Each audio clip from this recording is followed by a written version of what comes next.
எவ்வளோ கம்மியான டெம்பரேச்சர்ல உங்களால ஆட முடியும்? எவ்வளோ டெம்பரேச்சர் கீழ போனா நீங்க சொல்லுவீங்க, இதுக்கு மேல எங்களால விளையாட முடியாதுன்னா, எனக்கு வெறச்சு போய் அவ்ளோ ஒண்ணு பிகாஸ் இட் இஸ் சோ கோல்டுன்னு.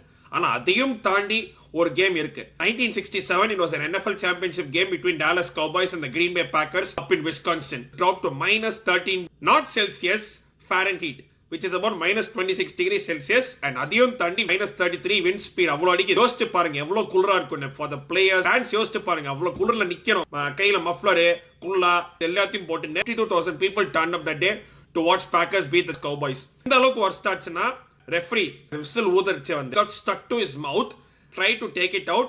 ஒரு பார்ட் ஸ்கின் வந்து ரத்தம்லாம் அளவுக்கு ஆயிடுச்சு. கேம் டே அவ்வளோ கூறுவாக்க தெரிஞ்சு டக்குன்னு போயிட்டு அந்த காலங்காத்தால ஒரு ஸ்டோருக்கு போயிட்டு ஒரு extra muffler, extra socks, extra பனியன்னு அப்படின்னு அதுக்கப்புறம் சொன்னாரு.